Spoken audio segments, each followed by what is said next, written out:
Okay, why don't we go ahead and get started. So welcome to our Thursday research conference.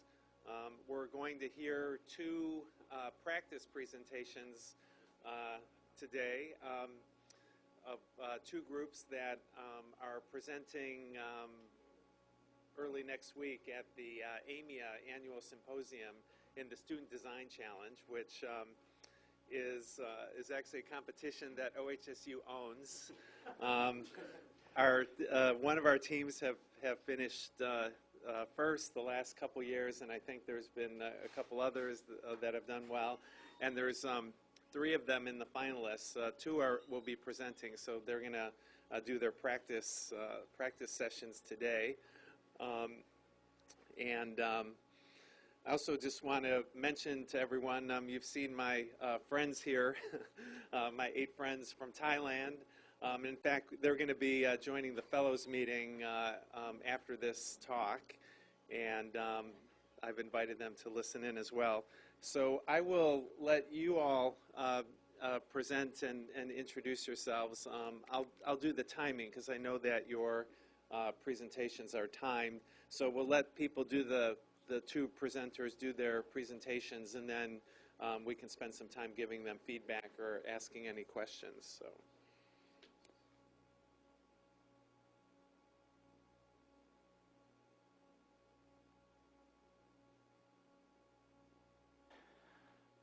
Okay, my name is Vincent Caruso. This is Matt Sundling. We are two of a group of 4 that worked on this design for the AMIA Student Design Challenge. And today we're going to talk to you about chronic disease monitoring with the PrecisionPatientLedger. This year's AMIA Student Design Challenge focused on engaging providers and patients in precision medicine. And with our design, we've tried to address all 5 of these bullet points, but we have especially focused on the 2 highlighted ones, which is patient and provider engagement with their data, as well as ways to better inform decision making. So as we started thinking about how to respond to the design challenge, we quickly focused on chronic disease management. And we realized that because patients with chronic conditions only see their providers intermittently, but the condition persists, it doesn't go away in between, there's potentially a lot of missing information that could be used to improve decision making about their condition and management. So this gave us an idea, a general idea of a precision patient ledger, which would be a tool that would enlist the patient to self-report their data in a way that it would become part of their medical record and available to their clinician and their care team for making better decisions about their care. But we also realized that we wanted to focus on valuable data. So we focused on only collecting data that was curated by the clinician or the care team so that it would have potentially high impact for their condition and their management. And in specifically, we learned through our research that something as simple as physical function has been shown in a number of cases to be the most important predictor of all-cause mortality for a wide range of chronic conditions. So this is kind of what set us up on our path. Serendipitously, as we were talking about these big ideas, we, in discussions with a rheumatologist colleague of ours, we came up with, she presented us with a use case that actually gave us a perfect example to apply these ideas into our specific design, which is what I'll go into now. So to introduce the use case, I'm going to start with a very simple case study. So meet Rachel. Rachel lives in Burns, Oregon, where she cares for her 3 children. And she has a 15-year history of rheumatoid arthritis. Currently, her disease is well controlled with standard medication. And Rachel typically visits her rheumatologist at OHSU about every 3 months for labs and follow-up. However, as you can see from this map of Oregon, Burns, which is in the rural eastern part of the state, is quite a ways away from any of the rheumatology clinics in Oregon, which are represented by these red circles. So for Rachel to visit her rheumatologist at OHSU, it's at least a 5-hour drive one way, just for one visit. So this presents a two-part problem. First of all, there's a major travel burden for patients like Rachel with chronic disease who live in rural areas. And secondly, because she only sees her clinician a few times a year, there's relatively sparse data available to her care team for making decisions about her management. So this means that there's a lot of missing between visit information, and patients and their care team are currently making important decisions about the disease management based on a very incomplete story. And I also want to point out that travel burden, in this case for Rachel, is one of distance, getting to the clinic, but burden can mean different things for different patients. So it's not just a unique problem for rural patients. So for our design, we focused on collecting data in the form of the RAPID-3. The RAPID-3 is a clinically validated tool that measures physical function, which I had mentioned earlier. The RAPID-3 is very simple, as you can see from this example question. It can be filled out in about 5 minutes, so it presents a minimal time burden for the patient, but it is also a clinically validated tool, so it's maximum benefit for that short investment. RAPID-3 also has the advantage of being familiar. If you talk to a rheumatologist, chances are that they're already using it in their clinical practice when their patients come in. And because RAPID-3 is clinically validated, in fact, it's been shown to have higher prognostic value than lab results and other clinical measures. The RAPID-3 is actionable for making care decisions. So there's two components to our design implementation. The first, as you see here, these are screenshots of a simple mobile app. This would be what the patient uses to enter their RAPID-3 scores or to answer questions about the RAPID-3. The idea is the patient would complete one of these self-assessments on some periodic basis that they would agree upon in a discussion with their provider. For example, Rachel's rheumatologist might prescribe that she fill out the RAPID-3 every other week in between their appointments.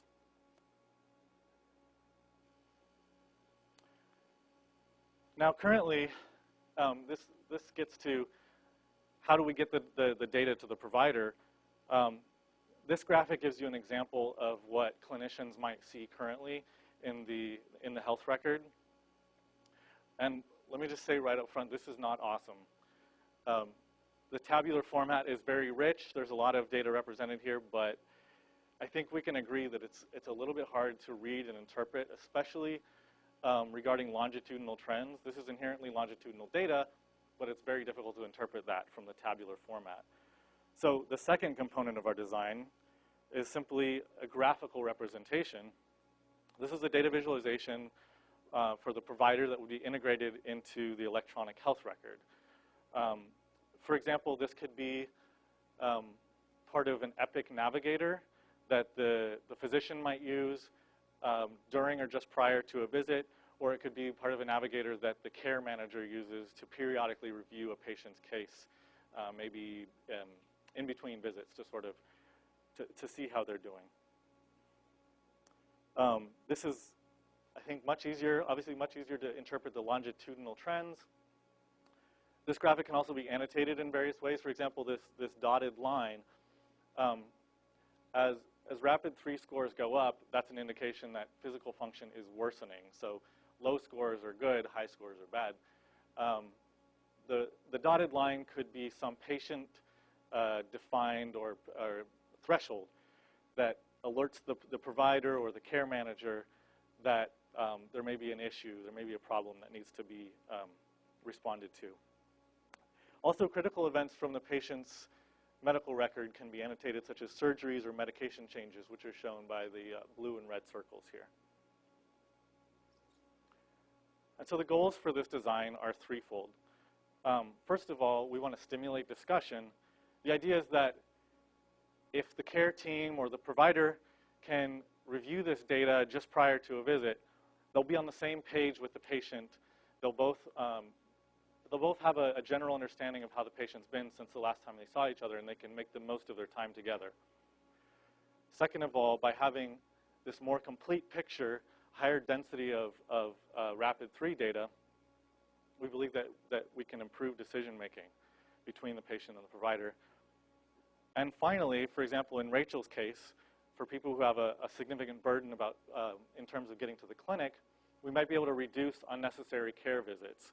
So this can improve patient satisfaction with their care management, hopefully improve their quality of life. For example, at the end of this graph, you see that RACHAEL's condition has been stable for the last several weeks. Maybe she doesn't need to come in for her next visit. And maybe they can agree that she stays home for now and checks in, sort of the watchful waiting model. And now I'll turn it over to Matt to discuss some implementation.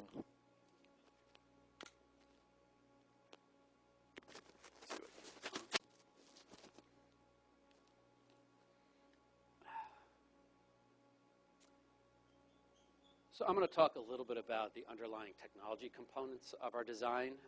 You can see here we converted the clinically validated tool, the sort of paper questionnaire, into a patient-facing mobile app.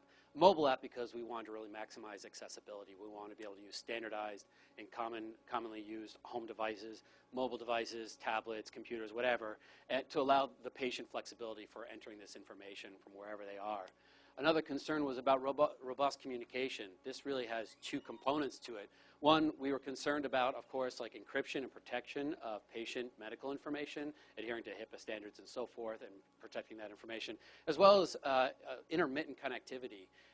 If some of these patients are relying on mobile technology and there's intermittent access through the cell network, then we wanted to make sure we were robust in how we handled that data. It was cached and then later appropriately communicated to the central server.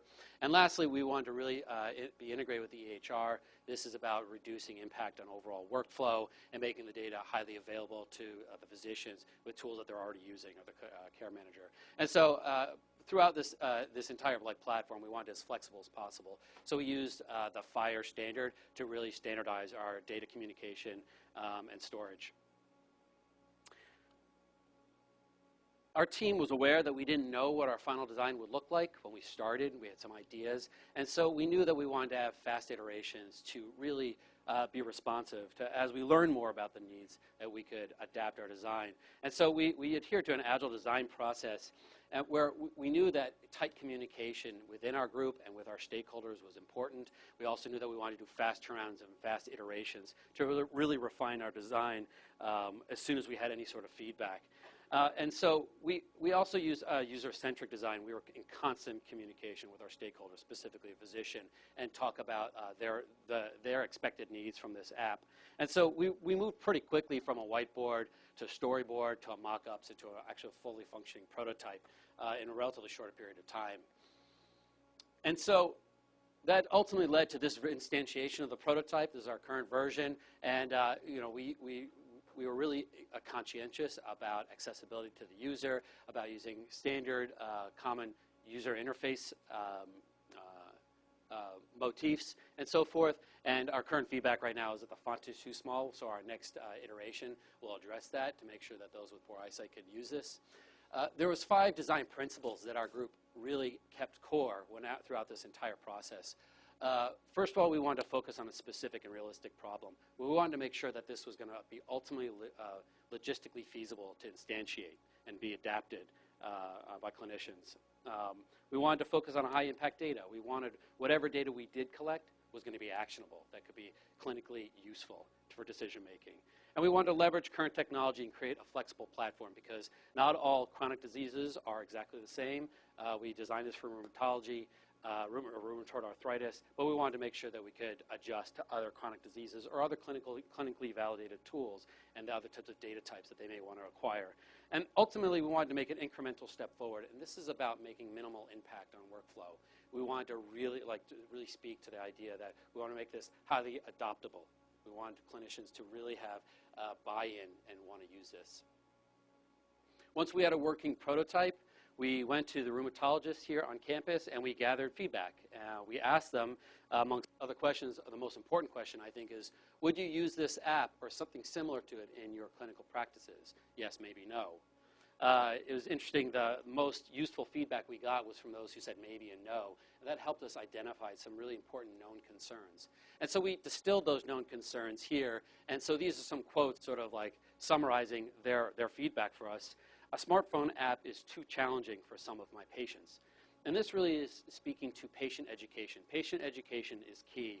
Not all patients are equally computer literate or ready for this. There's been studies that shown that it was an oncology study at UNC Chapel Hill. They found the most computer inexperienced patients actually showed the greatest improvements in outcomes with some patient education on how to use this type of tool. So we think that patient education is key for making something like this really work. Another concern, and this is from the physician's perspective, I'm unable to constantly monitor my patients between visits. We know that clinicians are busy.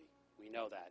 And so we had sort of envisioned that this could be integrated into the workflow, more of a place where it's on demand by the clinician or the care coordinator. And the data would be reviewed at or just prior to a visit. So then they can have an overall view of how the patient's been doing right before they arrive or before they interact.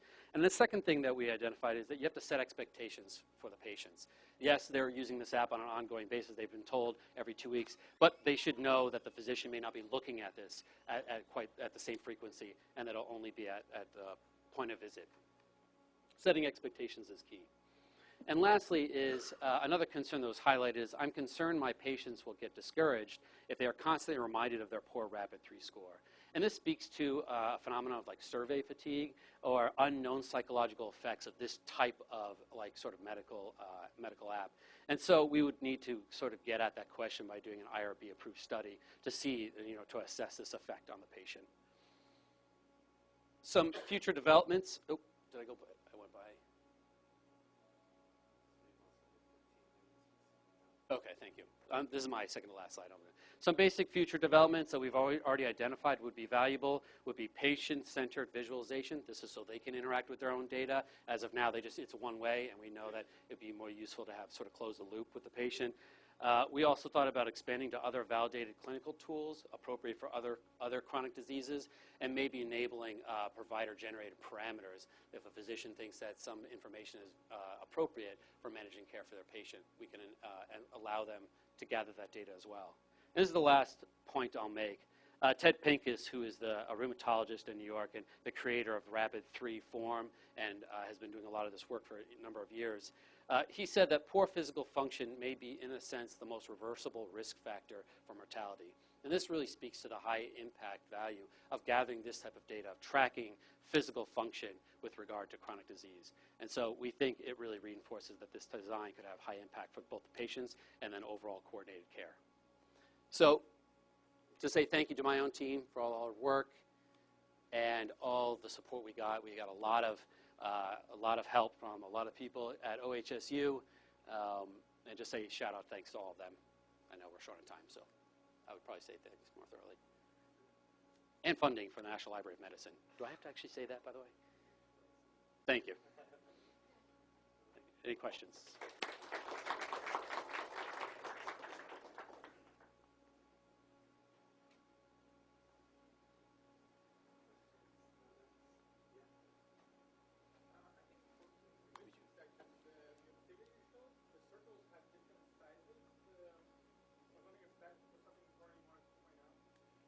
Oh, this, okay. So yeah, the circles have different sizes. It's not very clear from this graphic, I guess, but the large circles are intended to represent data points from a visit, an appointment, and the smaller ones are all the data points between appointments. So yeah, that's not clear from the legend, though.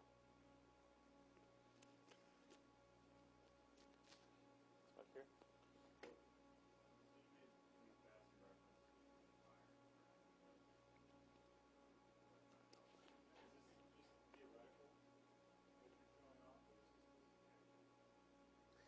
It's not theoretical because we actually investigated all those key technology components and linked them all together using FHIR and actually interacting with an instantiation of Epic. It wasn't the OHSU live Epic because we didn't have access to that, but we actually did play with all the key technology components to link them all together. So it's not fully developed into a useful application for the physician side. However, all the key points, or all the key components are already instantiated, so we could then develop up from there. So the boilerplate technology is there and operationalized.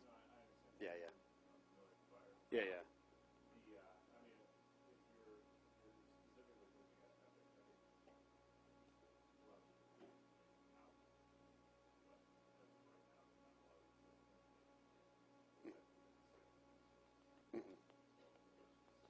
Yeah.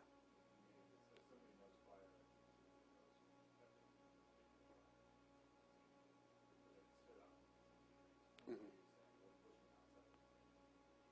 Mhm. Mhm. Okay.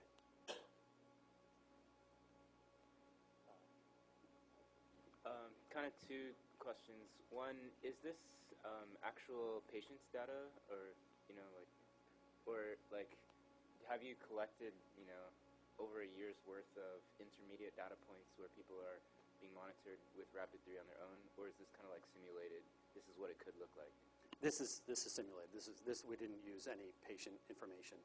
So I guess the piggyback question is kind of once you have that kind of data where it's actually been used, is there any thought to evaluating the claim that filling in the data points this way would actually improve the physician's ability to make a judgment when they do come in?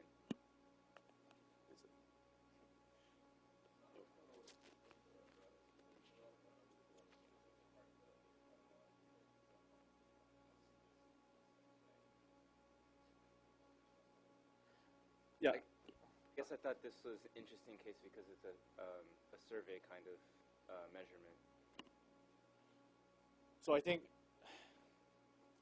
that's somewhat of an unanswered question, and that's also why that would be the point of taking this further with an IRB study.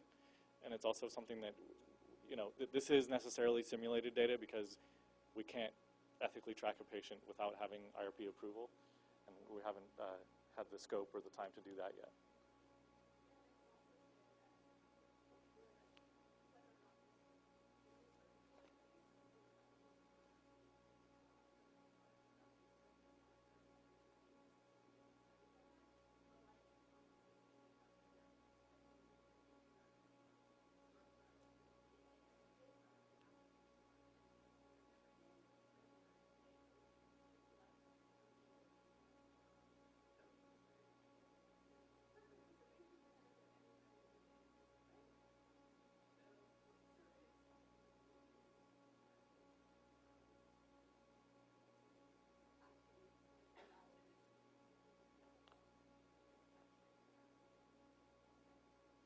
As far as rheumatology and Rapid3, I think it's largely in the hypothesis stage right now.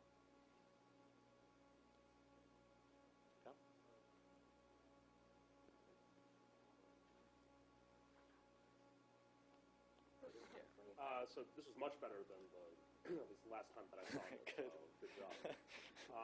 Can you go back to the patient the physician comments a little bit? So this is perfect.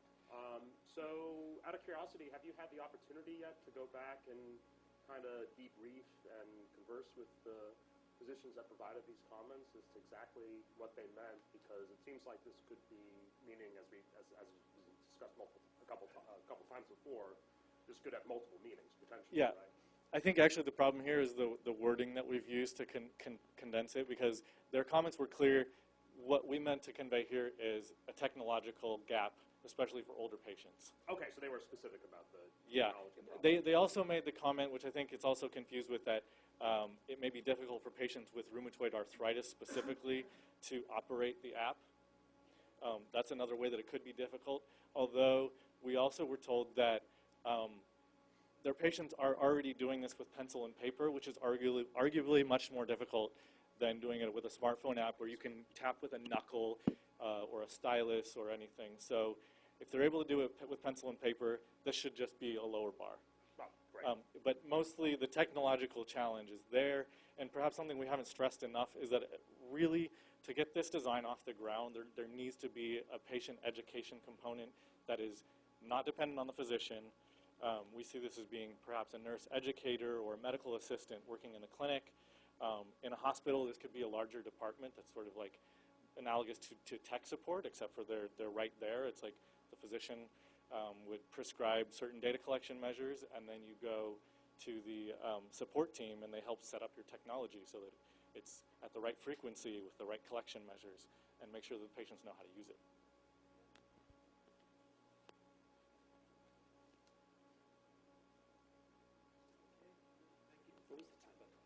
Thank you. I bet it's probably about 16 minutes. Okay, thanks.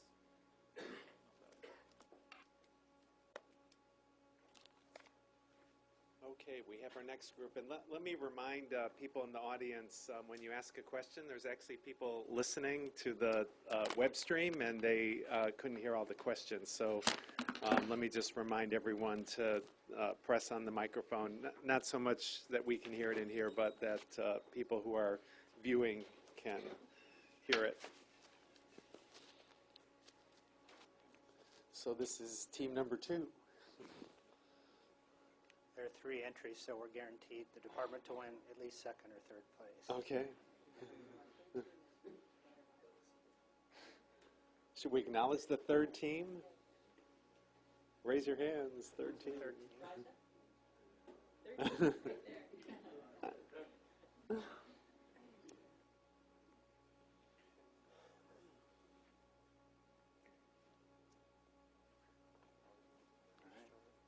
Hi, I'm Ian.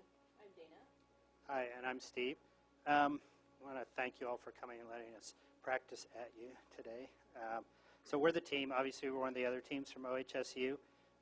We chose social determinants of health as for our entry, our type of precision medicine to focus on for the AMIA Design Challenge entry. And for this entry, we created an application called SocialVue, which is designed to overlay an EHR and to make social determinants visible and also actionable in the midst of a clinic visit.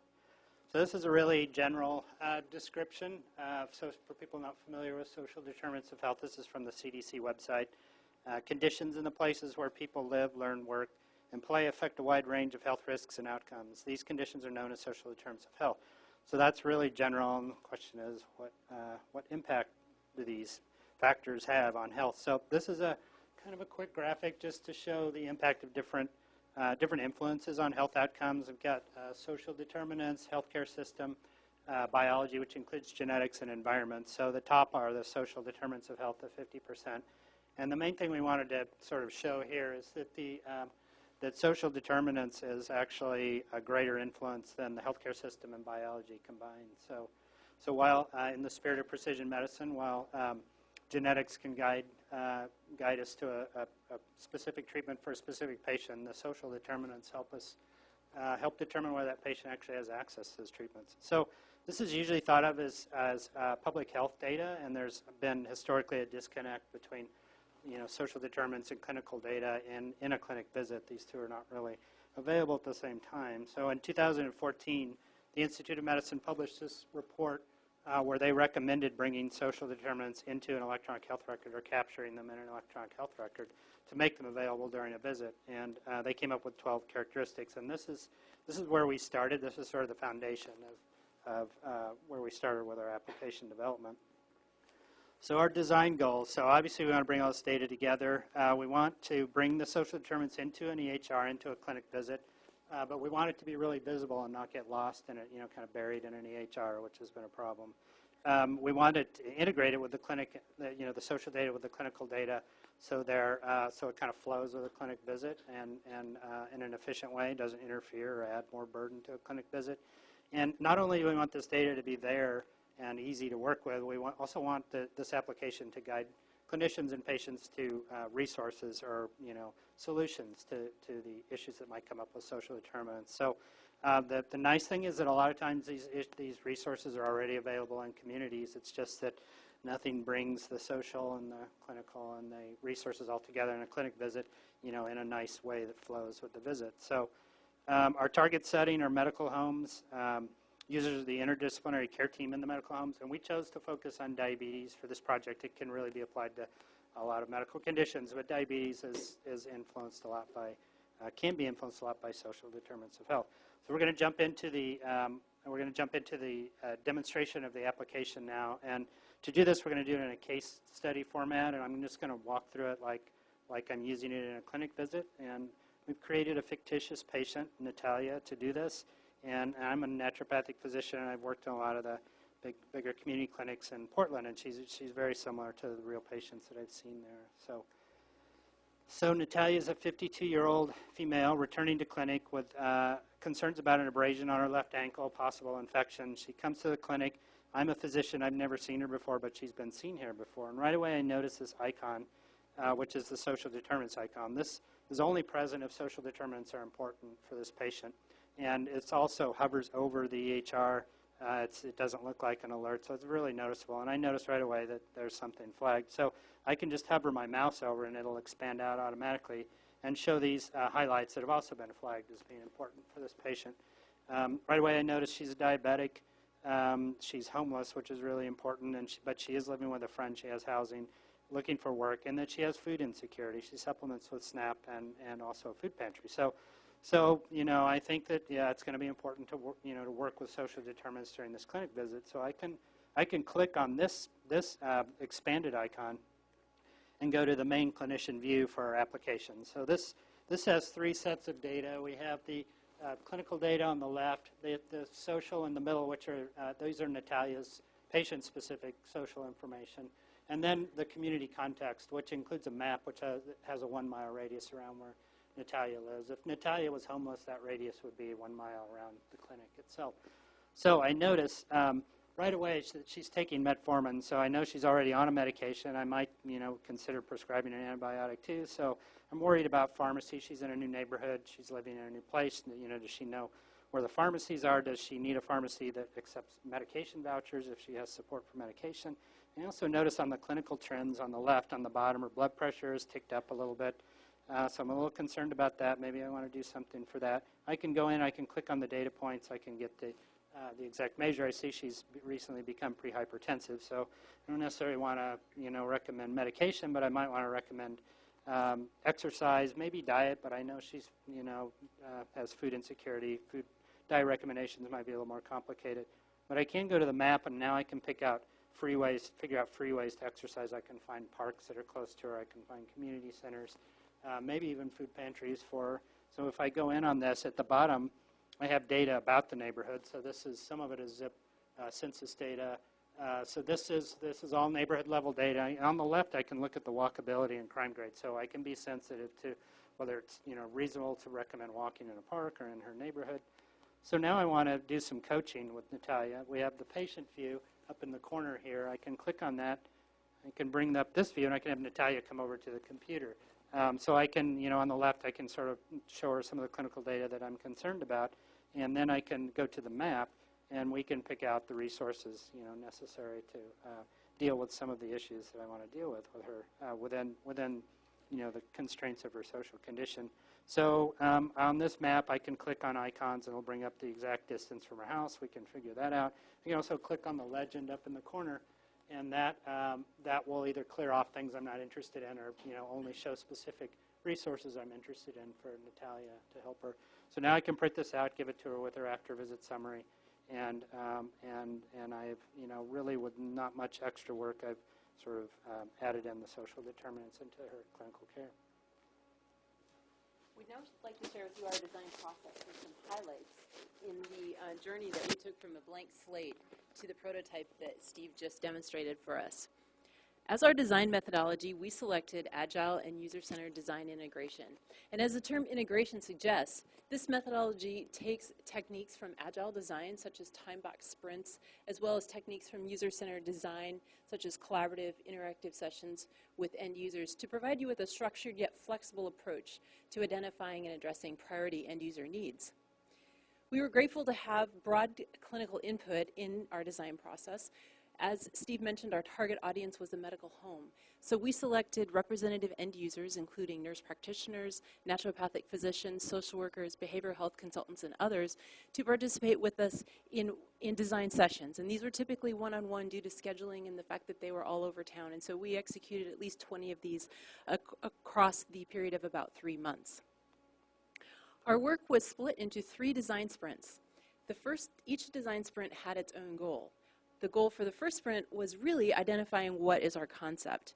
We knew that we wanted to address social determinants of health, and the Institute of Medicine provides great suggestions about what types of data you would like to include in the EHR, but we needed to understand more about how you would do this and what are the priority end user needs that we would really address in our prototype.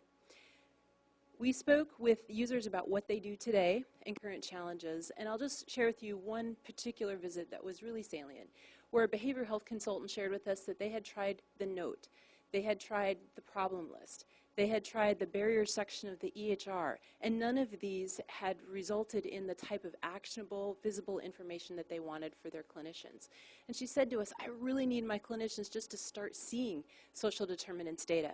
So as was mentioned in our design goals, this idea of visibility, patient-centered, actionable data came out of our Sprint 1. In Sprint 2, now that we kind of had our concept refined, we're like, what functionality do we need to put together to really start to address these needs? And this was a very dynamic phase with lots of iterations to the prototype, but I'll just highlight as an example of our user input the map. That idea came in early on, and we had a lot of ideas of what we could actually share on this map. One idea was food deserts. Because this is publicly available information, we thought it may be useful for clinicians to know whether a person lives in a food desert. But our users really pushed back on that, and they said, you know, you can live in a food desert and have great access to food, or you cannot live in a food desert and have food insecurity. And so that they helped us refine this idea of narrowing it down and really looking closely at the aspects of the community that are near the patient's residence. Our third sprint focused on solution refinement. Our prototype, we had a high-fidelity interactive prototype by this time, and we wanted to go back to a lot of those end users who helped identify priority needs in the beginning and ask them, did we get it right? Is this something that you could see using in your clinic? And they gave us great feedback and suggestions for enhanced improvements, like adding public transportation routes or adding additional support for capturing the legal challenges that patients may be experiencing. And they also gave us some initial feedback, like the fact that they really appreciated that this was not yet another tab in the EHR. And when they learned that this was designed to be an overlay over any EHR, they said, hey, when can we start using this in our clinic? And we took that as initial validation that this concept may have the ability to provide real change in an actual live environment. Next, we'll talk about the application design and our future evaluation. Looking at the application a little bit more conceptually, we can see that we really have one SDOH intake form that kind of drives 3 major components. The first is the hover icon that you saw at the beginning of the demo, then takes us into a clinician view, which shows us an integrated view of the clinician, our clinical, community, and SDOH information. And then finally taking us into a patient view, which allows the patient to become more engaged within their own treatment plan.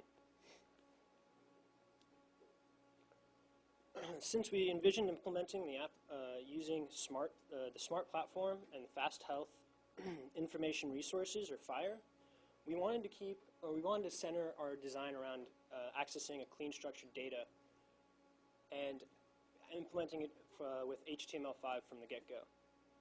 We also, in order to be able to demonstrate or put forth the community data, we incorporated Google Maps functionality, walkscore.com for the walkability and crime grade, and the US Census zip code data for more in-depth community data. While the initial feedback during our sprints was positive, we still have a lot more work to do about our evaluation. We assume that we will be observing end users in a lab setting as they attempt to execute defined tasks, and we hope this testing will lead to system enhancements and improved usability. We've also discussed the possibility of incorporating the design as an arm of one of OCHAN's studies in evaluating the best way to display SDOH data. OCHAN is a nonprofit organization in Oregon that provides EHR functionality to 500 clinics across 18 states who serve underserved patients. If the design is confirmed to be useful or helpful, OCHAN could implement a production-ready version to these 500 clinics. In summary, social determinants of health is a pressing social need and should be addressed in any medical setting. User-centered agile design helped us confirm the value and feasibility of the design.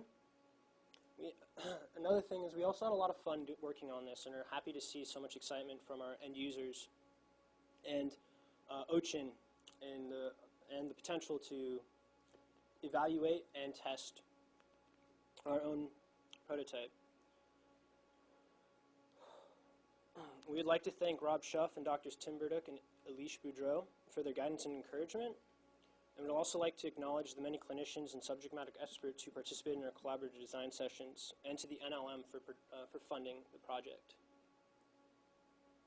A link to a live demo is provided below. At this time, we'd like to open the discussion to any questions.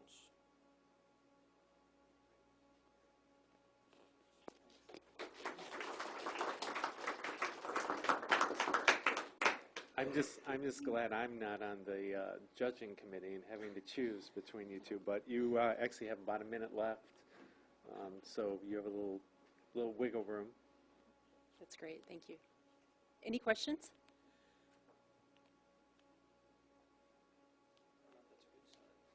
Yes.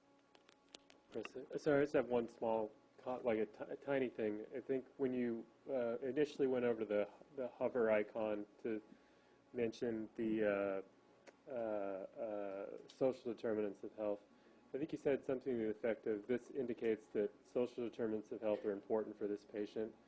I'm going to reword that somehow, because social determinants of health are important for all patients, but the icon indicates that there's something specific that you need to review for that patient. Something along those lines, just a small thing. Thank you. Maybe the word pertinent. Thank you. Any other questions? Yes. How are the highlights? That's a really great point. We didn't go into detail on that, but there is an intake form that drives all three major components of the application. And in the intake form, under each category, there's a single line for a summary.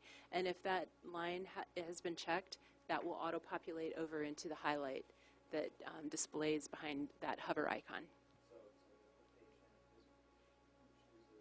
Right, those are free text forms. Yeah, that's a short line of free text in the intake form that has been checked as important to the highlight. Thank you. One thing is that anybody can update that data and maintain it, and it might even, it's even been discussed that it might be part of the review process. Like people go in the lists or something like that.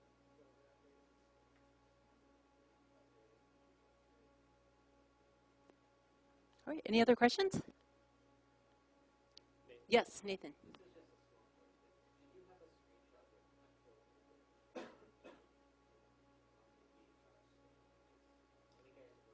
No, last time that was just a generic form. Right. There's, with Dr. Gorman and a couple other people saying that it was confusing because some of the information didn't quite add up to what was being displayed. We just decided that it's better to eliminate the distraction of extra text that doesn't necessarily need to be there, because its entire function is to literally just kind of be a representative of what a typical EHR would look like. That's not part of our app at all, that background part. Yeah. The intention of this slide is just to show that it could hover over any EHR, and we didn't want people distracted trying to read and decipher the clinical information. Other questions? All right, well, thank you so much for your time and feedback.